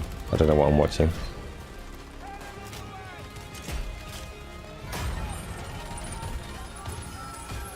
This could be the trailer from a year ago. Like, where's the season 2 stuff? What's new? Yes, those storms happen like that, and it is fun. Okay, so there's a new map. That's not a new map, I've been playing on that. This is wrong. This is the wrong season, I'm upset.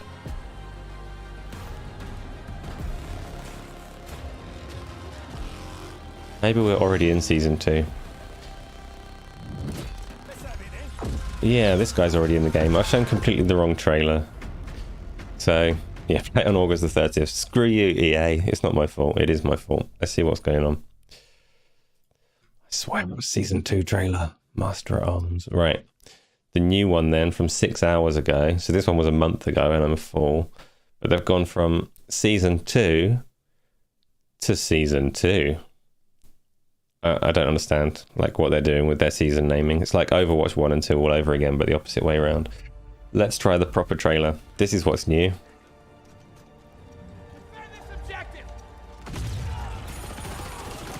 Now you can get even more exploded. Play it smart. No mistakes out there. Okay, so it's just an event. So season 2 is already underway. This is just a minor event that seems to be designed to go up against Call of Duty with tighter play spaces. Squad's ready.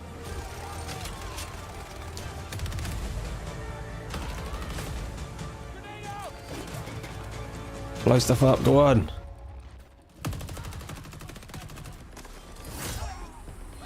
Well, that was... I'm underwhelmed, but I expected to see more. I expected to see more that was new from the trailer. So, can you play as Mario? You can't play as Mario in Battlefield yet. I don't think there's much of a mod scene for it, because... Oh no, it's time. It's happened again. What do I press? What do I press? What makes it work? Every time. At least once. But yeah, if you haven't touched Battlefield, so if you've still got any time on your 10-hour trial, then you can go and give it a go now. But if not, it's absolutely going to come soon. Like, it's going to come to Game Pass within the next 2 months. So give it a go then, because it is not the buggy mess that it was. It is actually a good game now. Yes, this has become a regular feature. That is enough of that. The last Callisto Protocol trailer was really good. So when was the last Callisto Protocol trailer? I know that there was a Dead Space trailer very recently. I didn't know that Callisto have done another one, or did I? You remember DICE back when they were just making pinball games. Fred was a great guy at Real Drive. It was certain they would do well. See, I don't remember DICE back when they were making pinball games, and I think Fred was a bit of a twat who deserves all of the bugs in Battlefield 2042. I'm lying. I don't know who Fred is. He sounds like a great guy. Good for him and all of his successes.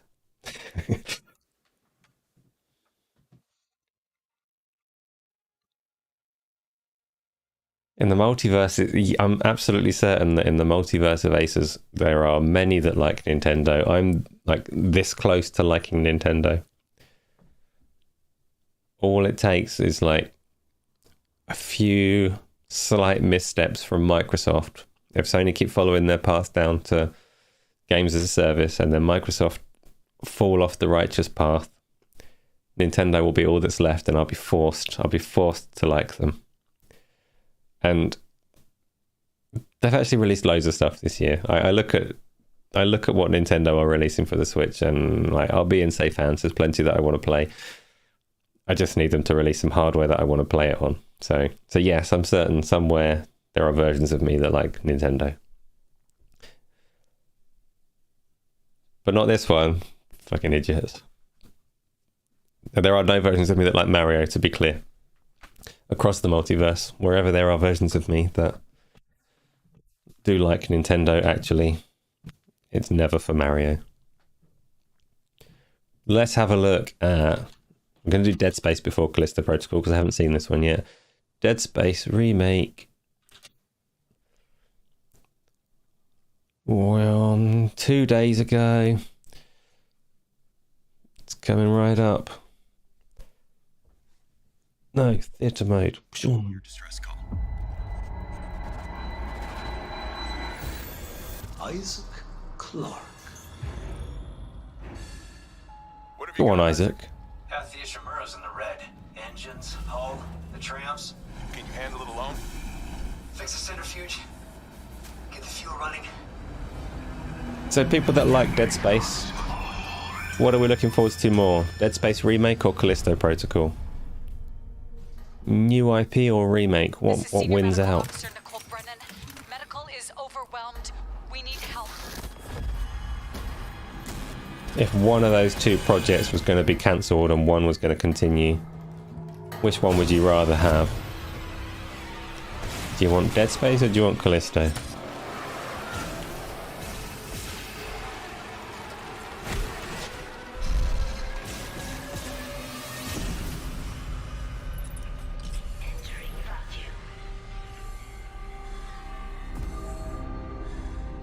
So everyone's more interested in the unknown.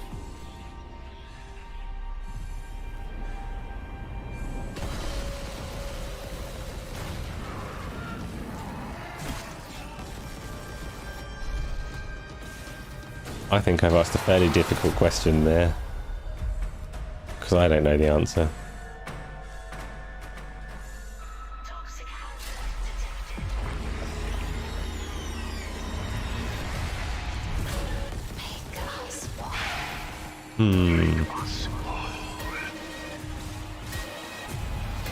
You've already played the Dead Space games and you know that the trilogy ends in Crash Ride. They're not gonna do the same thing again though. Isaac, it's me. It's all falling apart here. I can't They're not believe gonna what's remake it happening. into a co-op action series for the third part.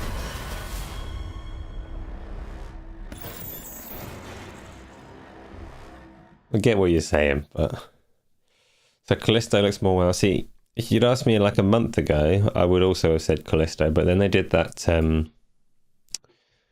the Summer Game Fest trailer that looked terrible. The one that was like, oh, you're going to love this new thing we've got in the gameplay, and then they slide down the water for 10 minutes before being murderized. Callisto Protocol, The Truth of Black Iron trailer, that must be the one that you're talking about. I'm going to bring that up too. Last thing.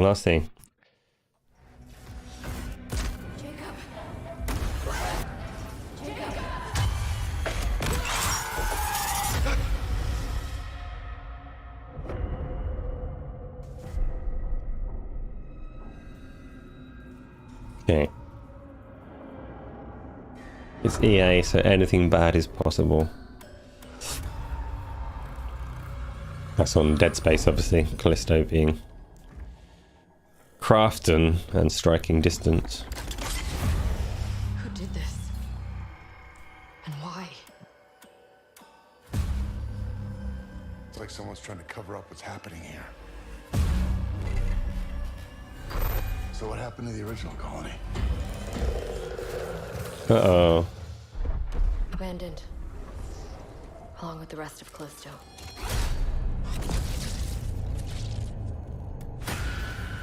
They didn't have a clue what was going on. Things are changing. What do you mean last, though? They're evolving.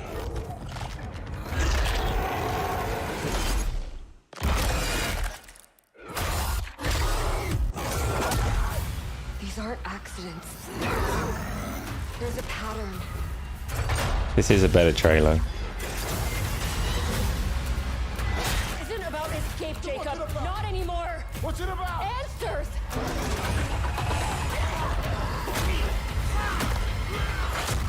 As you wish. Soon everything will become clear. The truth of Black Iron. Well, Peter, you just wait until Nintendo do it with a Mario game. Right, that was Callisto Protocol. So to answer my own question between them, by and large, I would say, yeah, the Callisto trailer was definitely better than the Dead Space trailer. The concern that I have around Callisto is that Summer Game Fest trailer where all of the combat gameplay seemed to revolve around using force power to throw things into random meat grinders that were just there in very unsafe work environments. And that weird slidey stuff. So the gameplay trailer that they showed at Summer Game Fest was kind of disappointing. Scorn will beat them both, and it's on Game Pass. Scorn is not going to compete with these games in terms of tone and pacing, I don't think. Scorn is gonna be slow. This is the last one. I said the last one was the last one, but this is the last one because you've mentioned it. Here comes Scorn. How long is this trailer? Oh, it's 8 minutes. I'm not going to watch all of this. In fact, we'll put this on small mode. It can just stay here for a bit.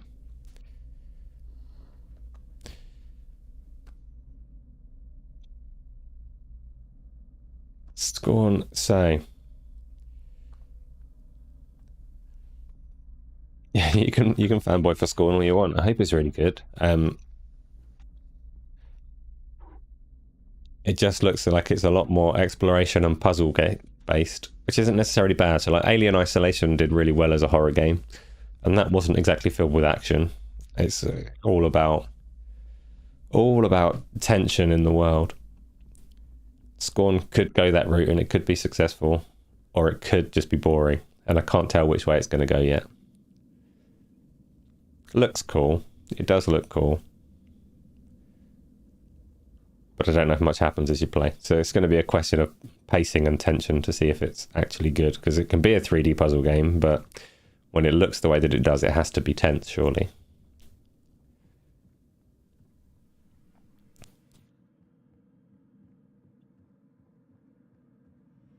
And yes, it is going to be on Game Pass, so we can all like give it a go, right?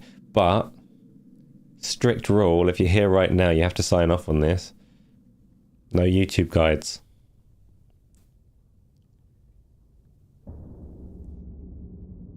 If you play this game and you use YouTube guides, then you didn't play this game. You're a horrible cheat, and you must just don't do it, okay? You've had that set. No cheating, no guides. Get through that game and tell me it was good. If you look at YouTube, then nah. I don't know what to say. I'm not gonna ban you from the channel forever, but you're gonna feel ashamed of yourself for a long, long time. Don't do it to yourself. Skill Up said the enemies in Scorn were super easy and pose no threat at all.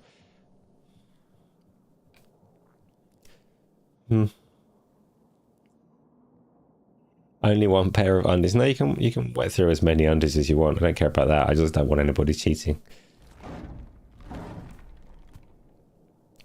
So I feel bad for you if you flush your integrity down the toilet.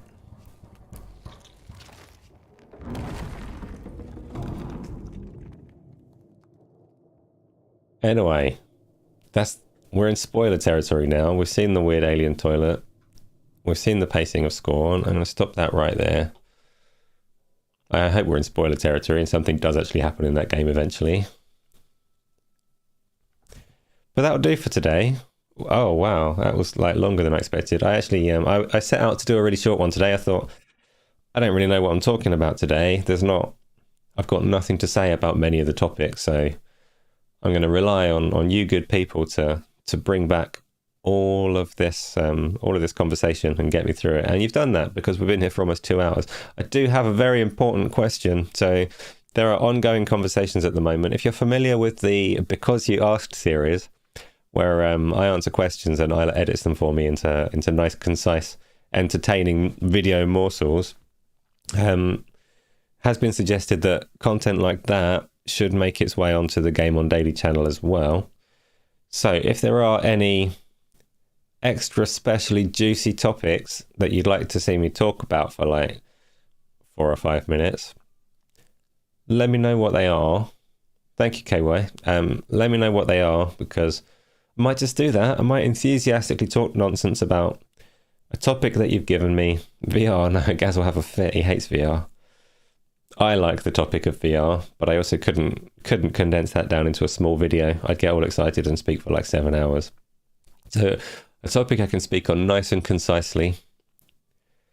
I'll record something, it'll be edited, and we'll chuck something on the main channel. I haven't done anything on this channel since last week's show. I will try and get some streaming and some videos of some kind going.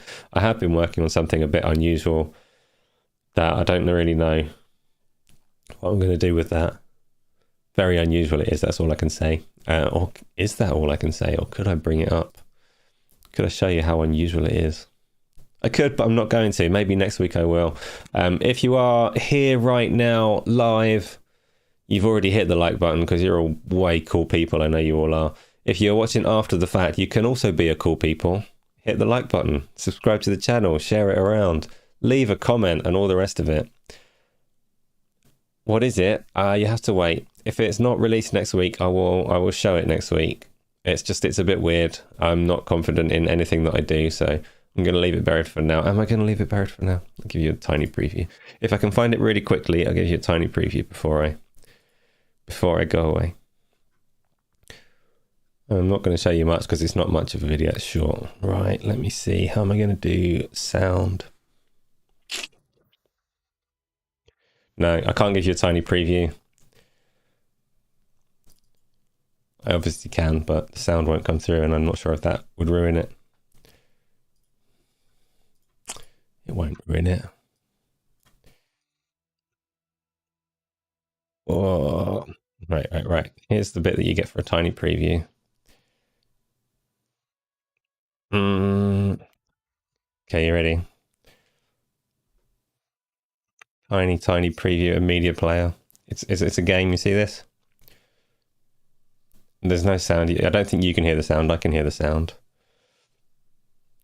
It's a PlayStation game with murders. It's much better with sound. Anyway, it's a thing that I'm working on. That's all you're getting for now.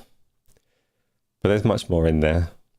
It's potentially like a weirdly styled series. Is it abandoned? It could actually be abandoned. It's not a game, no. It's a video series. It is kind of spoofing PlayStation's exclusive formula.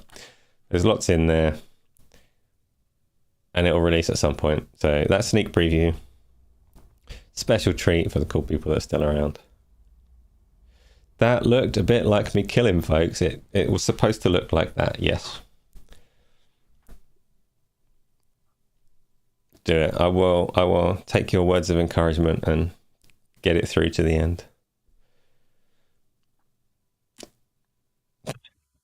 Anyway, that's it for today. So thank you everyone again for coming by. This will be on next week. We've got Saturday's Go Live is definitely one to catch. We've got Mike Rose coming back on. So he's a CEO, founder of No More Robots, and means he's got a lot of knowledge of the gaming industry because No More Robots are a publisher within that industry working across all of the consoles, but he's also an entertaining character. So come along and watch that with us on Saturday. That should be a good time. And also he hates Mario, so he's a good guy to support. And I'll catch you next time.